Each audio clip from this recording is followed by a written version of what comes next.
and welcome to people joining us online through Teams as well. So today's speaker is very welcome. Pleased to welcome Dr. Colleen Taylor, who is Assistant Professor of English and Irish Studies at Boston College, specialising in 18th century Irish and British literature and the environmental humanities, and how Irish ecologies facilitated cultural expression and colonial resistance. She's the author of Irish Materialisms, the Nonhuman and the Making of Colonial Ireland, 1690 to 1830, which came out with Oxford University Press last year. And she has articles published in 18th Century Fiction, Eire-Ireland, and Tulsa Studies in Women's Literature. She's previously held an NEH Fellowship at Notre Dame University and an IRC postdoc at University College Cork. And her current research project examines 18th and 19th century Irish culture through the blue humanities, theorizing decolonial implications of Ireland's oceanic imagination. And Colleen is our Boston College-QUB's Faculty Exchange Fellow in Irish Studies for 2025. So without further ado, I'm going to pass over to Colleen, who's going to talk to us today about her current research on tales of seals and shipwrecks. Irish materialism goes to sea. Thank you, Peter. It's so great to be here. It's wonderful to be in Belfast. Kind of a family event for me because my in-laws are from Belfast. So I'm just like sort of the added benefit. The real star was the crying baby. I think she's had enough of my talk and I haven't even started. So yeah, so thanks to Peter, to Kathy, to Moira also, who's been so hospitable to me. It really is so great to be here. I feel like we have this shared transatlantic campus that we're developing between Boston and Belfast. We had Sophie with us a few weeks ago. So yeah, it's just wonderful to be here. So in honor of that, I thought I'd actually begin with a little bit of local lore. In 1834, a short article on the common seal, which we would now call the harbor seal, appeared in Dublin's Penny Journal in the National History section.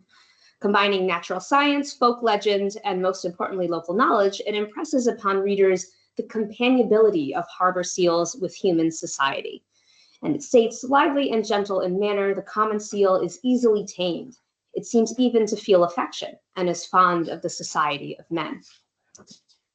As proof, the author, who designates himself or herself perhaps as a WW from Belfast, recounts a man from County Down, not far from Portaferry, who 10 years prior found a seal in a field near his home. Because the seal made no effort to escape him, he decided to house it in his barn and he fed it milk over the course of the night. However, later in the evening, the young seal began to emit these what he called frightful screams, and he decided he had to bring it back to Strangford Lough, where there's a quite sizable seal colony. He thought it would return to its kind and that would be the end of it. The next morning, however, the same seal was outside his home, seeming, as the article says, quote, well pleased with the attentions of its host. After a few days, after living together, the farmer decided he couldn't handle the seal anymore and he gave it over to a gentleman in Portaferry with whom the seal became good friends, almost kind of like a dog. They went on walks together, but it was noted that the seal made its way through the dust with evident difficulty. Now, this article is kind of lighthearted and charming, but nevertheless, it has a bit of science and a bit of a cultural message within it. That this seal, discovered in 1822 in a County Down patch of grass, was remembered 12 years later in a Dublin publication speaks to its significance for local memory. Clearly, the story was told and told again from Portaferry up to Belfast and then down to Dublin. Now, interest in seals is a well-known part of traditional Irish culture. In fact, this story of a seal who takes up residence in an Irish cottage is not that unique, or at least it's not that unique to Portaferry. There are very similar accounts of seals moving in with local families like pets from Kerry up to Donegal. And you can actually read a number of these stories on the National Folklore Collection's new website called Seal Stories, which is a really great resource. It has a number of different stories, and it's also in partnership with the Irish Seal Sanctuary. The 19th century Portaferry seal that I've been talking about echoes a number of Irish cultural beliefs about seals that have been widely held by coastal communities for centuries. For example, the Penny Journal article gestures to what folklorist Barbara Ní Floyn calls the seal who speaks, or the seal to human communication, and that the young seal emotes and cries out to the farmer during the night. Also, the almost magical ability of our County Down seal to find its way from Strangford Lough back through Portaferry into the farmer's field sort of suggests a kind of Selkie story, like a seal who might be looking for his or her human relative. My question is, how do we approach this account of a friendly, companionable portaferry seal today, 200 years later? Is this just another fantastic folktale, or is this a real slice of local Irish history? Should we even make the distinction? My own methodology of the environmental humanities, or eco-criticism, discourages these binaristic categorizations between things like folklore and history, reason, imagination, science, and culture, and instead promotes a more relational or integrated approach to history and the environment. Lately, I've been working in a subfield of eco-criticism, or the environmental humanities, known as the blue humanities, which is a very fun, snazzy title. The blue humanities links recent advances in marine science with wider cultural questions about how humanity understands its relationship to the ocean and to water more generally. Blue humanities thinkers or theorists like Melody Drew and Steve Mentz call for an amphibious scholarship that displaces our culture underwater and within water. And they focus on these kinds of facts, like 71% of the Earth's surface is water, 90% of sea life remains unknown. So we're really living in a blue planet that's in many ways unknown to us. And our human environment is so deeply linked to this marine science. Well, what does that mean culturally, basically, is the question. And there's a focus on alternative kinds of knowledges in this field as well. As you can imagine, an island with a long history of coastal habitation and collaboration, Ireland is, of course, an obvious subject for a field like this. There's an emerging and growing body of blue humanities work on Ireland by scholars like Claire Connolly, whose projects include West Cork's deep maps and also ports past and present, along with others like Anna Pills, John Brannigan, and Nicholas Allen, who is the author of Sea Tangled, Ireland, Literature, and the Coast. Really, the basic principle of the blue humanities is to challenge anthropocentric knowledge and to recharacterize human life as entangled with all kinds of more than human aqueous forces. Most importantly for my talk today, however, the blue humanities invites alternative sources of knowledge into the scholarly discourse, not just the crossover of the humanities and science, although that's a really important part of it, but also things like indigenous coastal folklore, local traditions involving water, and happily for an 18th century literary scholar like me, unknown and poorly written Irish novels. So from a blue humanities perspective then, the point of this county down seal that I've been going on about is less about if the story really happened or if it was embellished, and more about what this account narrates about human entanglement with sea life in Ireland. The blue humanities would see the county down harbor seal, so open to human cohabitation, as a rich repository for more than human culture, merged with scientific environmental fact. So in the same way it alludes to certain folk tales or narrative patterns about seals, like the seal who speaks or the Selkie woman, it also does sort of make an account of some marine science. For instance, seals have been proven to be emotive creatures. This has been scientifically proven. And they're also, by all accounts, and including very modern ones, very playful and particularly interested in humans, as you can see for the picture on the right. And if the news is giving you anxiety, I invite you to go find the source of this. It's a YouTube video by the Dodo about a doctor during COVID-19 who just befriended a bunch of seals as a way to cope with stress. It's really funny. They take off his mask and they're trying to take off his clothes. They're just playing with him the whole time. So it's just kind of that playfulness, that interest on full display. Geologically speaking, fossil evidence also suggests that seals, along with other sea mammals like whales, lived on land exclusively millions of years ago before returning to the sea. So coming from the sea, living on land, and going back to the sea, which means the seal who chose to live on land in Portaferry is maybe not that scientifically anomalous, at least in planetary time. Rachel Carson famously talks about this in The Sea Around Us, if you've read that, when she discusses humanity's evolutionary genetic origins in the sea. So in the rest of my talk today, I want to showcase some of my recent work combining Irish studies and the blue humanities through two case studies. First, the seal, and secondly, the shipwreck. I approach both seal and shipwreck as loci of human-ocean material entanglement, foregrounding this interdisciplinary perspective that integrates cultural narrative with material science, marine science, and ecology. So this talk is representing the very, very early stages of a new book project that I'm working through on Irish culture, marine science, and blue humanities theory, co-critical theory. And I really look forward and invite your thoughts, your critiques, suggestions for sources, just anything. I'm really eager to sort of share this information. So please think with me. That's kind of experimental work, I guess, about the conviction that Irish studies and the blue humanities are two relational and mutually enriching, I think, bodies of knowledge. So before getting into the details of my two case studies, I'd like to give a little bit more detail on my methodology, which is kind of my USP, unique selling point, which is grounded in a significant precursor to the blue humanities, a foundation of the blue humanities, really, and that's new materialism, which was the subject of my book, which came out last year. New materialism is a philosophical and interdisciplinary field that focuses on material, non-human agency. New materialists challenge anthropocentrism by contending that ostensibly inert objects, like an apple or wood or whatever have you, are charged with agentic potentials. That is the ability to exert agency. Agentic potential is a really important concept for new materialists. So a new materialist would argue that the chair you're sitting in is shaping your body as much as humans shape chairs for their own purposes. So it's more of a back and forth symbiotic relationship between materiality and human creativity and human thought. New materialism guides us to think beyond our human perspective and take the astounding material characteristics of objects seriously.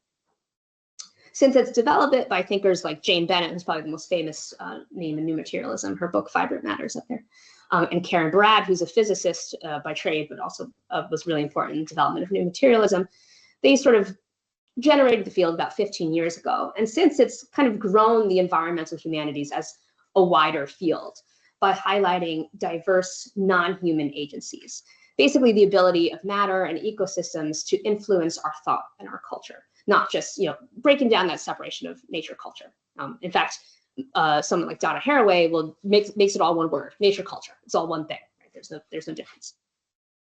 Now here's the shameless plug. Sorry, my first book published last year explores how new materialist theory enhances our understanding specifically of 18th century Irish colonial subjects from the perspective of the things they held and worked with on a daily basis.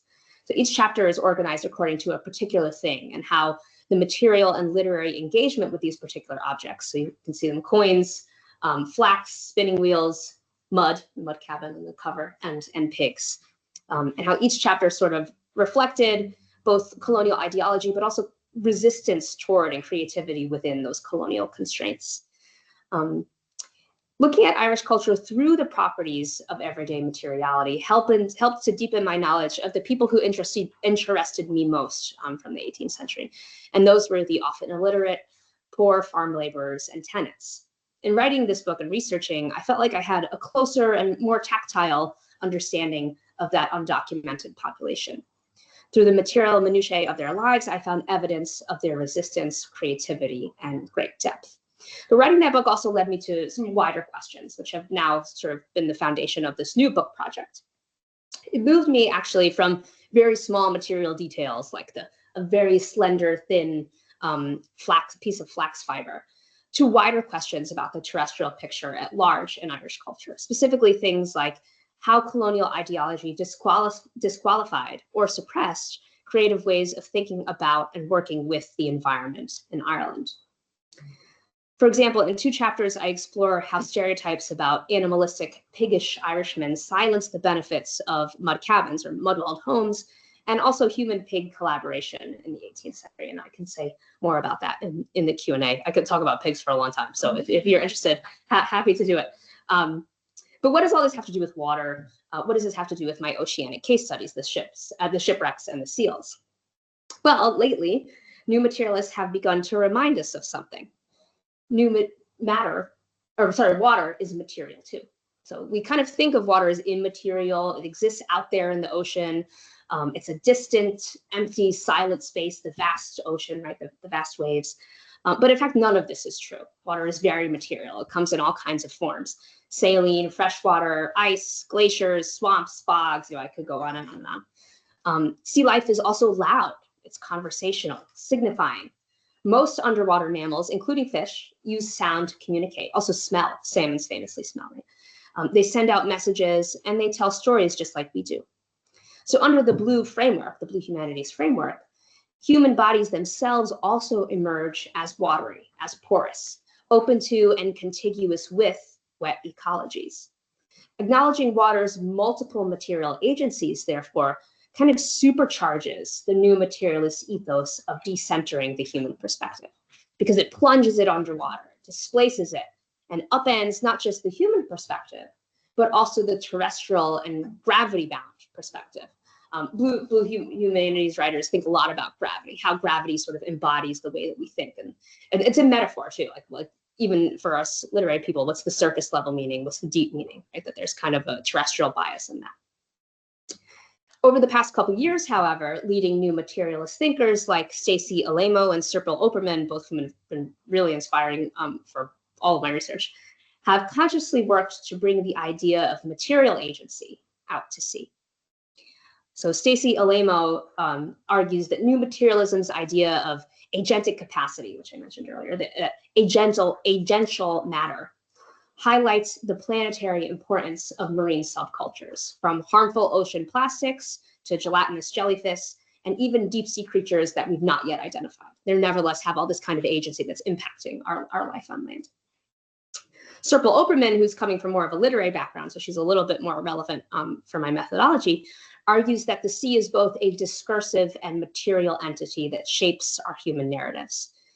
She writes, the meanings of the sea always remain in the interstice between the discursive and the real, and the experience of the sea gains meaning in their corollary dynamics. So that interstice being the space in between like two grains of sand or different aquatic sediments, that's where the reality, not the reality, but the meaning of the sea is between the material and the discursive. So following these two scholars, Alamo and Opperman, I've been wondering how a new materialist reading, which I've sort of been practicing for a good few years now, would apply to Irish waters specifically. How would taking new materialism, agentic capacity, out on the Atlantic and out on the Irish Sea help me to better understand those 18th century tenets that inspired the research for my first book, so many of whom lived collaboratively with the sea, with rivers, and even with rainwater. So as Opperman says, how would the meaning of Irish water emerge in that interstice of material reality and discursive narrative? So in other words, what would happen if we read Colonial Ireland with blue colored glasses? What if we say Ireland's blue, it's not green? So with these questions in mind, I'd like to bring us back to the seals, to our seal friends. One of the most precious and magical marine materials in Irish culture, as early as the medieval period up to the turn of the 20th century, was the seal skin. In traditional Irish culture, seal skins were used as cart coverings, as waistcoats, as insulated clothing, and even in some cases as a kind of weather vane that you kept outside, or domestic protection against lightning storms. There are some accounts in which if the fur on a seal skin comes alive and points a certain way, people read that as indicating the weather. They also hold significant narrative value, perhaps even greater than their commercial value, is their narrative value, which is indicated by the most well-known seal story of all. And it's not the Portaferry seal, sorry. It's a different one called what folklorists would call The Man Who Married the Mermaid, but you probably know it better as The Song of the Sea or The Secret of Roninish. Secret of Roninish was really big for Irish American girls in like their 30s and 40s. Like this really impacted our whole worldview. So it's probably why I'm researching this now, who knows? From the 17th to the 19th centuries, The Man Who Married the Mermaid became one of the most frequently narrated folk tales in Irish culture.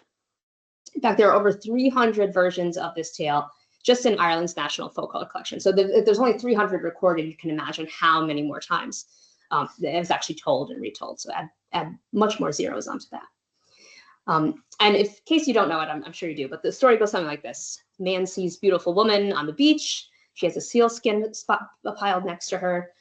He decides to go steal her skin and hide it so that he can sort of court her. They talk, they wed, she moves into his cottage. They have children who sometimes have super aquatic abilities, like they can't drown. Sometimes they're multilingualists as well, which is kind of interesting.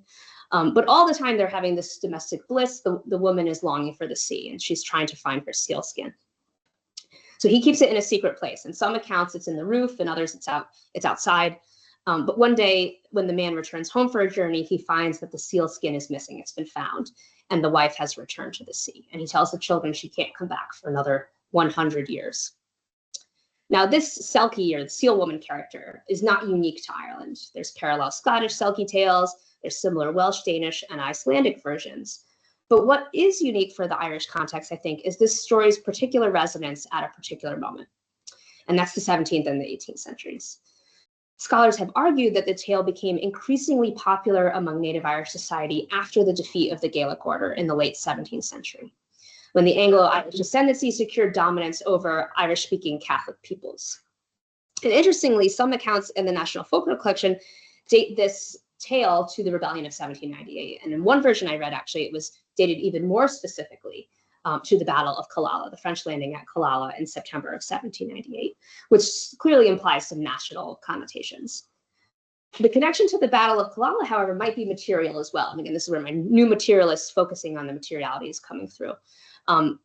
As the French sailors were in the process of landing north of Killala during the battle, they probably spotted some of Mayo's seal population, which was quite extensive at that time. And as we saw with the earlier slide, seals are very interested in people. They're also particularly interested in ships.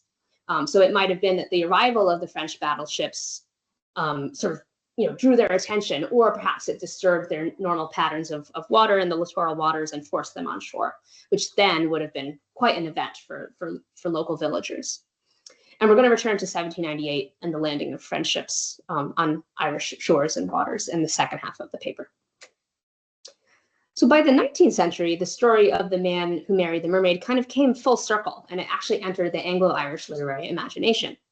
Thomas Crofton Croker reproduced a number of Irish mermaid tales in his Fairy Legends and the Traditions of the South of Ireland, published 1825-6, including The Lady of Gallerus, which is just another version of The Man Who Married the Mermaid.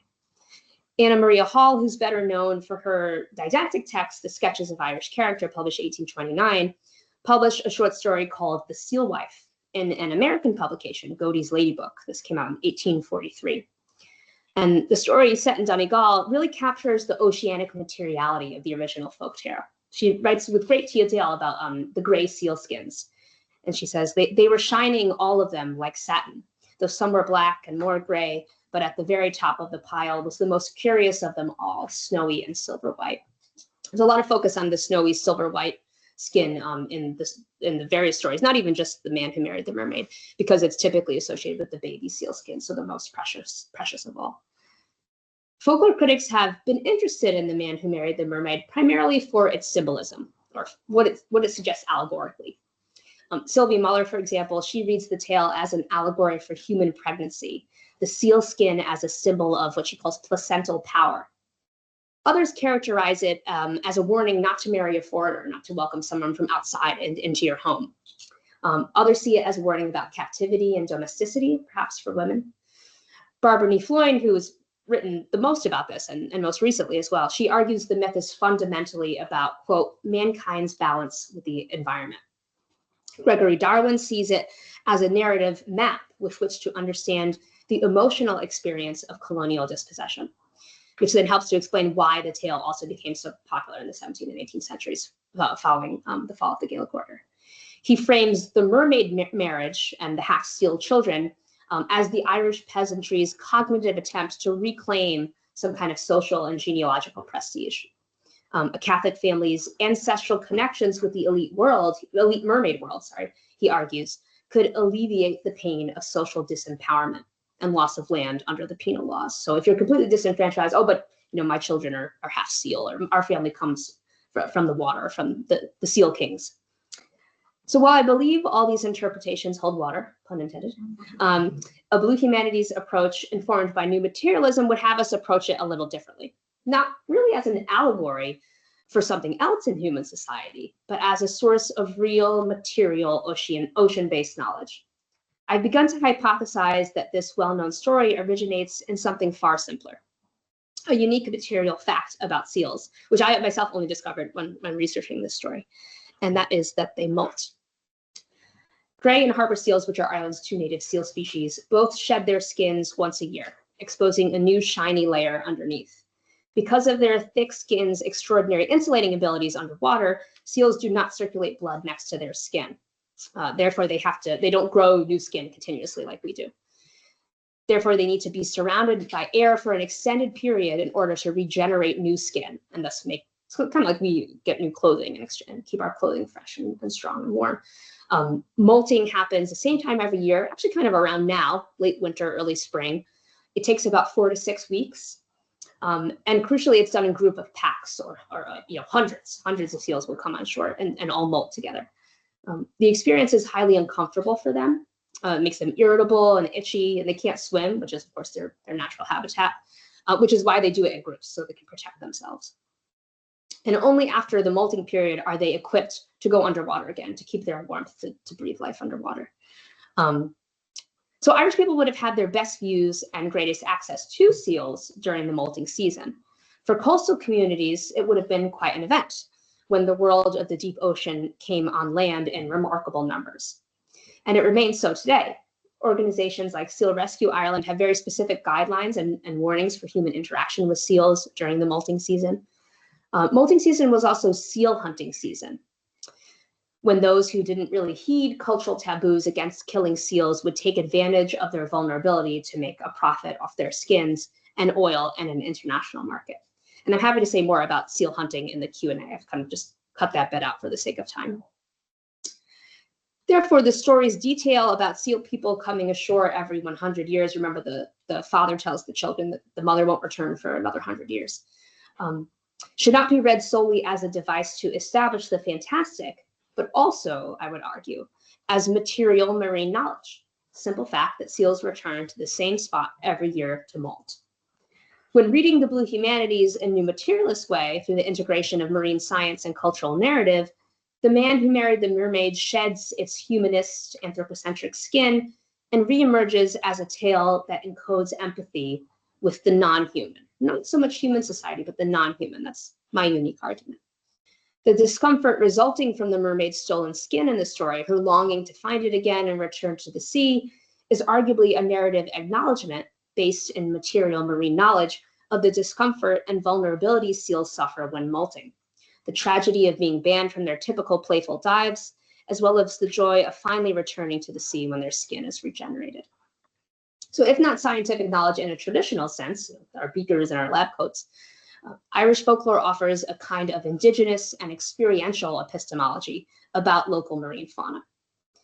In this emotive and corporeal empathy with molting seals, as told through the story of this mermaid seal wife, we can register something I've begun to call ecological literacy, open to critiques of whether that's jazzy or not, as a way to transfer environmental knowledge into narrative. And to bring us back to Portaferry, I think we can also hear that same emotive corporeal empathy in this realistic account. Allegedly, it really happened. The Man Who Married the Mermaid, like The Man Who Married the Mermaid, that account seems to empathize with the seal's landed handicaps and discomfort on the shore, such as that detail when I talked about how the seal struggled, in the dirt, going along with its gentleman friend in their walks. The seal may well have been molting, and that's why it didn't return to the water when the farmer brought it back to the Strandford Loch. And that's also perhaps why he became so attached to the farmer and then the gentleman as kind of a protection. We might even make a connection between the theme of seal kinship in the Selkie story and the Portaferry seal who insisted on returning to the farmer's home as if recognizing a family member. The seal who lived with the Irish farmer is in many ways yet another version of The Man Who Married the Mermaid, of a Selkie living on land in a cottage with her human partner. As I've been reading Irish seal stories, I've been struck by a common phrase that regularly appears again and again, and that is seals have human eyes. To me, this phrase captures Irish folklore's amphibious nature, how it so easily moves between water and land, human corporeality and seal corporeality. I read The Man Who Married the Mermaid, the Selkie, as an attempt to see what a seal does, to re-envision life on land as like a beach seal during its molting period, in terms of discomfort, captivity, a sentiment familiar perhaps to 18th century colonial subjects. In the seal's beach vulnerability, which often made them victim to hunters, storytellers may have recognized their own vulnerability to landlords and an empire that controlled their land. In their marine knowledge of seal molting, they found experiential kinship in their non-human neighbors. So I'm going to move away from seals and toward shipwrecks. I thought this would be a fitting topic considering I'm in Belfast, a city associated with the most famous shipwreck of all time. But I'm not going to talk about Titanic. I'm going to bring us to a much less famous ship, which is La Surveillante, which was scuttled in Bantry Bay in Cork on the 2nd of January, 1797. It was part of the French expedition to Ireland, which was an attempt to assist the United Irishmen and begin an offensive attack on England. It was one of 12 sunken ships from that disastrous expedition, but La Surveillante has recently resurfaced, figuratively speaking. Scientists at Infomar, which is an Irish project to map and photograph Ireland's seabed, have recently vividly reminded us of the ship's endurance just outside Bantry Bay. Modern dual frequency technology, like this is some kind of fancy technology I can't quite understand, but it works, I guess. So the Marine Proton Magnetometer is what it's called, Infomar. It detects metal way, way, way deep in waters, has mapped a dynamic and colored three-dimensional idea of that French frigate, the Surveillante, the 620-ton ship. So despite it being, 34, I think, kilometers, maybe 34 miles underneath the ocean surface, we can see a number of its features. Cast and iron cannons, guns the ship once held, all there, it's 34 meters below the ocean surface. Now, for me, thinking about marine materiality and human ocean entanglement, this colorful three-dimensional rendering invites a more three-dimensional understanding of the shipwreck itself. And I'm going to explore that through two 18th century voices. First, Wolfe Tone, and second, a little-known Irish novelist called Sarah Istow. Aboard one of La Surveillante's sister ships, the Indomptable, Wolfe Tone recorded his experience of the storm in Bantry Bay in real time. December of 1796 and January of 1797 marked one of the worst and stormiest winters in the 18th century, and all the planning and tactics of the French expedition to Ireland were no match for the weather. In one moment, Wolfe Tone says that water flooded his cabin, and tactile contact with the salty water forced him into close contact with the image of his own mortality. He, in fact, imagines his body kind of like a sunken ship in an underwater world. I took my party instantly and lay down in my hammock, expecting every instant to go to the bottom. Throughout several days of diary entries, Wolfe Tone regularly comments on the limits of his vision, humanity's visual and landed terrestrial handicaps. The gale continues, he writes, and the fog is so thick that we cannot see a ship's length ahead of us. I see nothing before me but the ruin of the expedition, the slavery of my country, and my own destruction. Wolfe Tone's limited vision amidst the hurricane conditions and writhing waves correlates to a foreboding national premonition humbled by his limited human abilities. And yet he also notes that the worst destruction of all, worse than a natural shipwreck, would be if the ship fell in with the English. Now, thinking about Blue Humanities again, another literary scholar, Steve Mentz, who's kind of the founder of the Blue Humanities, explains that shipwrecks are material and cultural sites of chaos, which human narratives have attempted to, under his terms, dry out or justify, explain, rationalize with either theology or an account of failed naval mechanics. So this is the way that people make sense of shipwrecks. It's either it's God's work or something went wrong in the way that the ship was arranged or operated. The story of La Surveillante, however, does not fit neatly into either of these narratives, neither the divine interpretation nor the technical malfunction. Because in the early days of the storm in 1796, the French and United Irish forces made a tactical decision to scuttle or sink La Surveillante in Bantry Harbor. As Wolfe Tone explains, this decision was made to prevent the armed copper-sheathed ship from falling into British hands. It would have been quite an expensive and useful ship because of its copper sheathing. And that's also significantly how we're able to see it underneath the surface, is because its copper shows up in the magnetometer. So significantly in this case, it was human intervention and intention that sunk the ship. Now, on the surface, a scuttling like Surveillance seems kind of like naval self-defeat. But I want to invoke yet another blue humanities scholar who has inspired me to think about this intentional scuttling a little differently, as a choice to yield to the deep. Now, I'm talking about John Howard, who's a pioneer of the Black and blue humanities, as he names it, or in other words, African-American culture's watery resonances. He makes really compelling arguments. I'm happy to give you guys the citations if you're interested as well. His writing's phenomenal. He argues that enslaved peoples aboard Middle Passage who jumped overboard and drowned earned a brief freedom by, quote, inhabiting the deep. And there he's quoting Olata Equiano, who refers to the enslaved who jumped off the ship during Middle Passage as the inhabitants of the deep. He kind of gives this respectful term.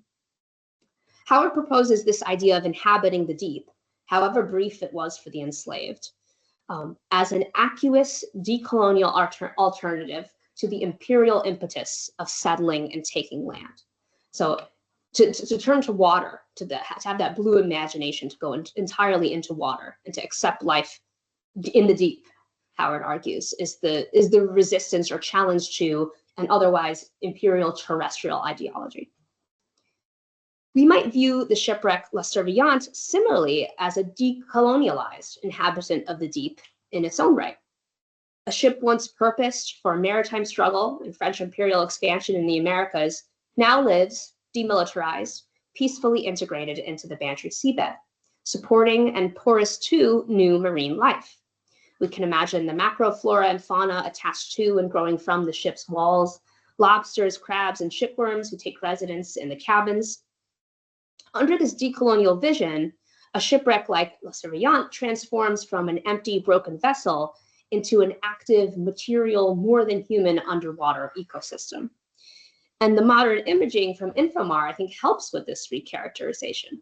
The color of the magnetic imaging optimistically rewrites the ship's once deadly and destructive function, what was a militaristic ship, into a living artifact in which imperial human force gets, for once, a happy environmental epilogue, repurposed for underwater symbiosis. But it turns out this decolonial vision of shipwreck is not entirely modern. I actually found a trace of it way back at the turn of the 19th century. A little over 10 years after La Surveillante was scuttled, the shipwrecks at Bantry Bay inspired a young Anglo-Irish novelist named Sarah Isdell to write a national tale called The Irish Recluse. It's very hard to find biographical information about her, but she did live, or she was a governess near Bantry Bay for a time, so perhaps that's where she got the inspiration. Published in 1809, Isdell's novel provides a fictive account of the Bantry Bay chaos, imagining an alternative ending to the events. Two French sailors rescued from the wreck find shelter and safety in an Irish castle, where a bard plays beautiful Irish ballads for townspeople waiting out the storm. Now, in reality, any survivors who reached land in December of 1796 or January 97 became British prisoners of war. But in her novel, Isdell imagines a happier ending, where two Frenchmen are somehow safely ferried by dangerous waves onto the friendly Irish shores of Glanmore Castle and become good Irishmen. They are, like the remains of their sunken ship and La Surveillante, incorporated into a new national ecosystem. Isdell also uses the force of the stormy Atlantic waves in 1796 and 97 to imagine the empowerment of female leadership as inspired by a decolonial, more than human perspective. And it is kind of a feminist novel, as I've argued elsewhere. When the protagonist, Lady Elizabeth, the landlady of the castle, learns about a ship in distress on her shores, she, quote, quick as lightning flew down the stairs and ordered her people to follow.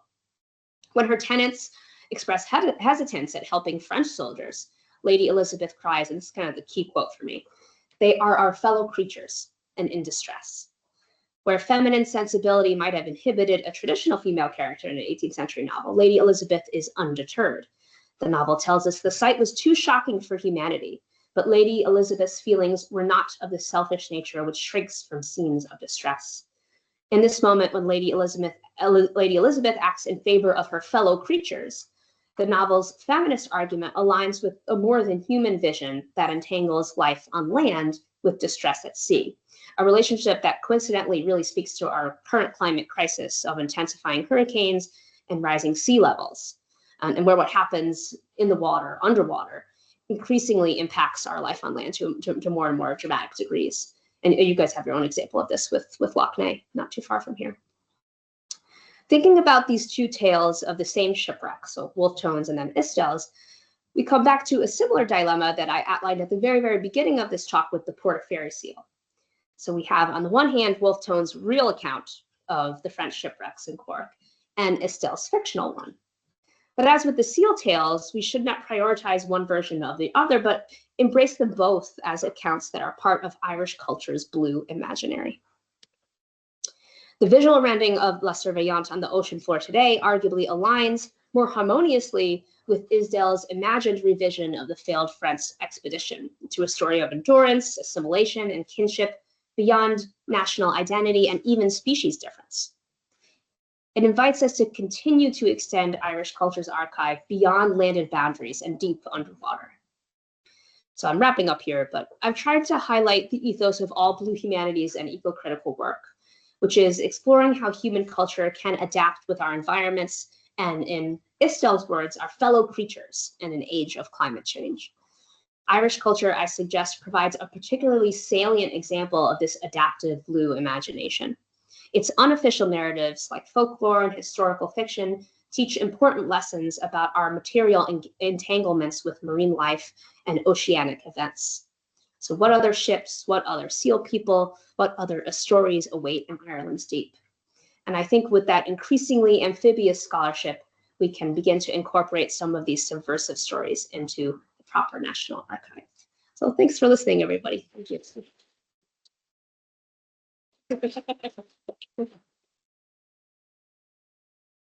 Very much, Colleen. That was extremely interesting. I'm sure there will be lots of questions. People in the room, obviously, just raise your hands to ask a question if you're online. Just raise your hand digitally or type a question into the text box. Right, who would like to start? Questions? Yes, Emily. That was fascinating.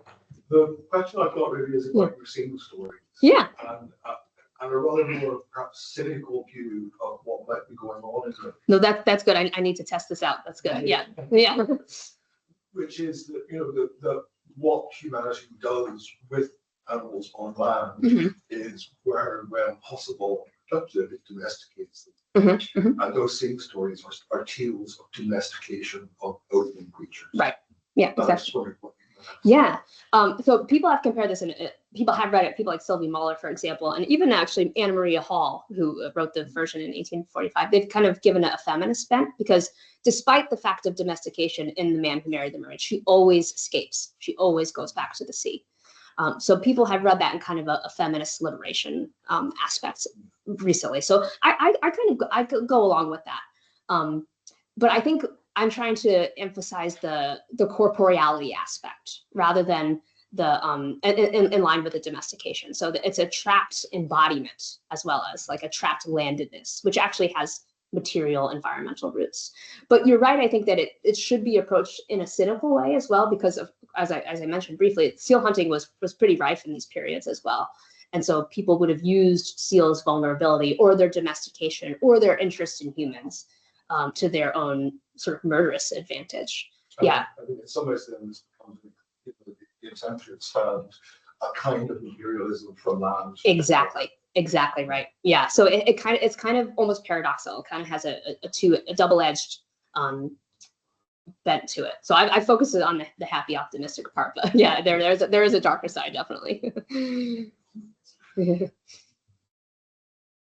Thank you. That was really interesting. So I suppose I have a question about I really love the way you pulled out that here's a folkloric story that actually isn't contradicting the science, but actually might reveal this kind of, local knowledge and that way. That was really, really fascinating. So my question is about this kind of blurring of what's an official, what's an unofficial, because the initial newspaper, the Penny Post that you started with, I think what was like your second sentence was it mixes, there's scientific facts and there's folklore and so on, and yet at the same time in this early 19th century period, we're getting that kind of, the sort of arrival of disciplinarity, right? We're getting these kinds of subject specialisms and a kind of separation of knowledge. So I just wonder if you could say something further about maybe the history of what's going on in this particular moment, you know, that you're looking at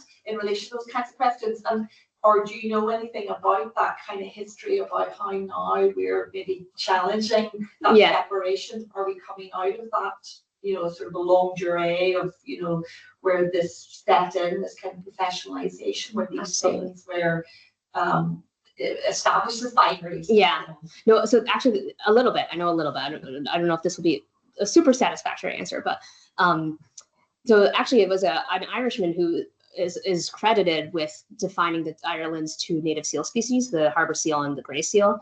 He's credited, his name's Robert Ball, he's credited in the early 19th century with defining the difference between the gray seal and the harbor seal, that this is slightly different. He famously did loads of experiments where he examined the seal crania, which is, you know, again, darker side of the story, because obviously seals had to die for him to examine the skulls. And he famously was like always trying to solicit seals from people, you know, writing letters all over, being like, do you have any seals? I want to examine them, et cetera, et cetera. And he sends his papers to London, and they are like officially accepted. So there is kind of like an Irish origin story in that regard too. So at the same time, you have these mixings in terms of the Dublin Penny Journal. There is a much more serious scientific discourse going on about seals, what makes them different, how do we categorize them? So kind of classic taxonomic stuff. Yeah, I hope that's enough. Yeah. Okay. Anyway, I loved your presentation and all the images and Oh, stuff. thanks. And just to, I suppose, following on from that idea of the difference between the official and the scientific, I suppose, the non-official, how does that play out with the source material? Because the source material probably come from a position of privilege, I would say. Yes, they do. Even old tone. Mhm. So I'm just wondering, how do you navigate that? Yeah. Or anything? Yeah, that's something I'm still working through a little bit, because it is kind of, I do have to do a bit of choreography there to sort of, this is also my first academic venture into folklore as well. And I understand with my accent, I'm not always the ideal person in those kinds of circles, but I think I just have to kind of adopt the methodology of the Blue Humanities, which is that we're just going to mix it all together. Like, you know, let's resist this kind of, I guess like almost like recorded or written privilege. But nevertheless, as a researcher, you do have to access written works. So I'm kind of dancing between the more contemporary accounts, which do come from an Anglo-Irish perspective. So folks like Anna Maria Hall, Thomas Crofton Croker, even Robert Ball, the scientist, and then the folkloric tradition, which is very mediated either through English writing, or it's mediated by time, in that it's coming much later through the National Folklore Collection. So I think I just have to kind of, my answer to that for now is just, I'm just going to do it. I'm just going to go with it. Yeah. But no, it's a problem I do have to acknowledge though. Yeah. It's a very media. Mhm. Song tradition. I wonder if Yeah. there's probably a whole repertoire of sea songs. Yes, there are. I am thinking about that too, especially because so many of the tales focus on the seal's musicality, specifically that they keen, actually, that they're keening, and that the cry of the seal is just like a human's cry, particularly the mother's cry when she loses a baby seal. So that's definitely an important theme that needs to get developed. Assessing the relationship between people, the landscape and environment, Yeah. language and how it's mediated through language. So if you take the word Rome, that Yeah. has multiple other meanings in Irish, or maybe here, not only seal. Yeah. So I'm wondering, is there something that you can access there? Maybe the song tradition. Yes, I think I'm going to have to befriend an Irish language scholar, and I don't know if you're interested. Yeah. But yeah, I guess so. Yeah. Oh, cool. Yeah, because I think I was at an earlier stage of this research. I was like, oh, I can't do this, like, because I'm not a native Irish speaker. But now I'm like, yes, the hell with it, I'm just going to do it. So yeah, that would be great. Thank you. That was really useful. Thank you for all those comments. Any questions online? Not so far. There are keys for shipwrecks. Yeah. Oh, are they really? Oh, that's so cool. Yeah, because you have the Irish song collection. You know, yeah. Yeah. Yeah. Get in touch with Lois. Okay, thank you. That would be fantastic.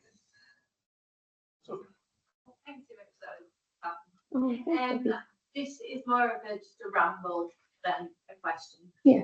But I was wondering about the sea as this transformational space, which I mean, like Catherine McKittrick kind of talks about. And I was wondering if you read David Gaines's work. Yes, I do know David Gaines's book. Yeah. So that whole idea of this boundary as this kind of really important space, and if we look at things from the that like everything looks different. And I was just wondering where the beach kind of comes into this. Yeah. This is partly because I just spent 2 weeks trying to get my dog away from the dead seals. Across the beach and every single day. Oh no. But yeah, where does this kind of that territory of the beach come into your work? Yeah, well, it's kind of it's narratively it's a symbol, it's an allegory metaphor, but also it's just like an important material space. Literally, I mean, this is where the seal sightings happen. There's all the accounts. Everything happens on the sea. The meeting, almost the romantic meeting of Selkie and man. But yeah, I think what's interesting for me about the beach in terms of some of the blue humanities things I've been reading, even dating back to Rachel Carson, who says this very same thing, is that the idea of the beach as a border is our complete humanistic interpretation. Like that, and it moves, right? I mean, the tide's coming in and out. So us thinking of that as a border is almost like a false reality. In fact, it's very much terrestrial, as the blue humanities folks would say. So I think I'm trying to resist the idea of the beach as a boundary, perhaps. Yeah, against the binaries. Yes, Daniel. I think the comment really, since we're sort of moving into a much broader view of this topic, it struck me that the blue humanities approach that you're talking about with regard to Ireland, it's interesting to me that it's focused so much on colonialism. Yeah. And I was thinking of Indian literature there, where Amitabh Ghosh's work. Yes, yeah. And his fiction as well as his critical writing has focused quite a lot on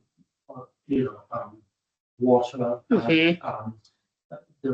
Of course, the kind of examples you would have would be the Eire-Ireland dolphins, and which also have very interesting human interactions. Yeah. So this figures in Hungry Tide and more recent work. Yes, yeah. Fiction.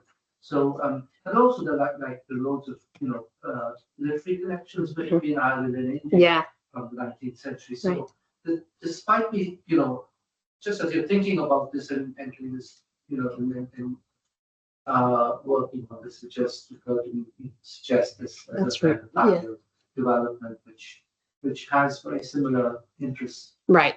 Yeah, and because it kind of dovetails actually with what I just said. Like if the beach is a false border, then of course the national or even the landed border is a false one too. Yeah, and I think this approach not only invites but also necessitates a more international view, a more global view.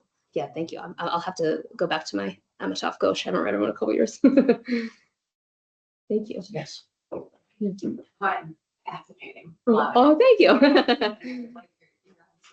Also, like, okay, for living. Yeah.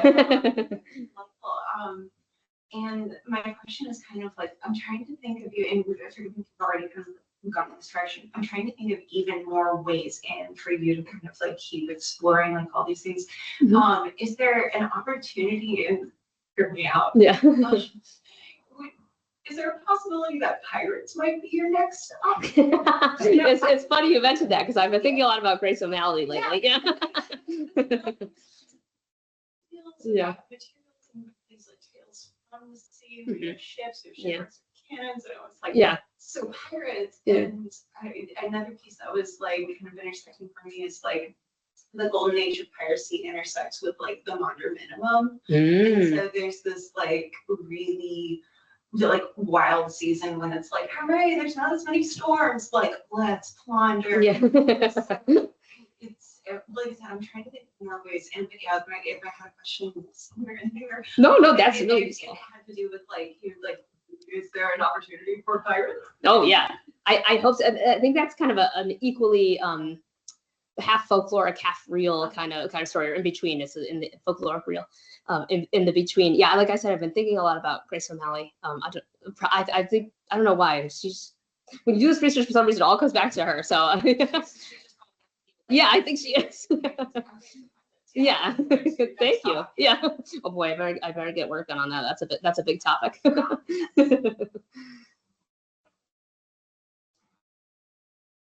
So I might have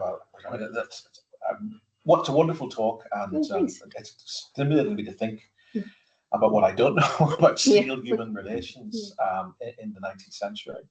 But I suppose, I mean, if you think about kind of conflict between seals and humanity, and the kind of extremity of conflict, it's very often associated with commercialization of kind of seal hunting for commercial exploitation, which has kind of, become a kind of global phenomenon by the early 19th century, but also the commercialization of fisheries, because persecution of seals, not as subjects for the extraction of food or blubber or oil, is often associated with the destruction of seals as competitors. Yes, still today, right? For commercial fishing, which is something which is starting to develop in mid 19th century Ireland. But I'm wondering also about the impact of the famine here, and potentially shifting the relationship, because obviously during the famine we do have widespread phenomenon of the stripping bare of the coastline. Right. Yeah. For survival foods, and whether that has an impact on kind of relationships with seals as well. Again, as potential competitors, not in the commercial sense, but in the kind of sense. And the other thing that's leading me to think about this is the Irish language film Eire-Ireland, 2019 film, which translates the kind of zone of survival during the famine from the land to the sea. I haven't seen it. It's in the coastline of Connemara. And the seals are absent in that, from what I can remember, entirely. I mean, the man and the child who he kind of befriends in this survival narrative are almost entirely dependent on the sea to get by. But seals seem to be completely absent. Which is striking, given what you've just been talking about. I know. I for some reason, I don't know if I'm making this up or I dropped this, but I feel like in one of my somewhere in my notes, I have some account of people talking about the seals disappearing during the famine years for obvious reasons that you just talked about, the stripping of the coastline.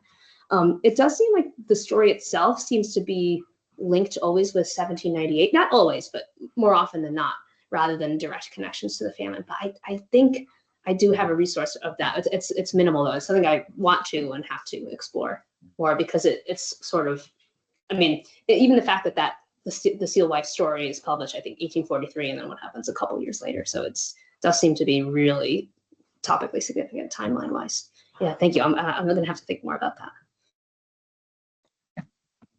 Wondering if this is going to take you completely away from fields and shipwrecks. Oh no, please. But thinking about the earlier medieval Irish language traditions and texts like Level Eire-Ireland, which gets reincorporated by keating in the 17th century. The base of that is invasions by sea, so all these population groups coming to Ireland over the ocean. And I wondered if you could maybe consider that aspect to your more broad research rather than just today. I confess I have been scared of the medieval period, so I have not been going there. Aside from, I recently taught the story from the Book of the Dun Cow about the mermaid Saint Warren. So that's my only kind of reference at the moment. But you're absolutely right there, like that has to be addressed at some stage, even just a little nod in the introduction. I need to think a little bit more about that. Yeah, thank you. Sorry, that was not a satisfactory answer. Anything online? Any other questions? Last chance.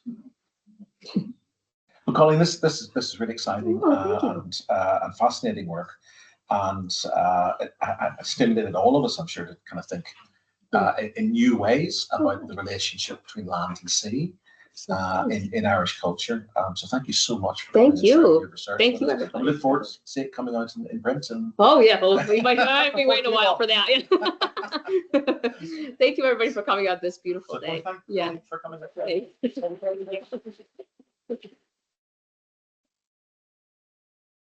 Just before people go, we have another seminar next Monday Still the Boston College Yeah. theme.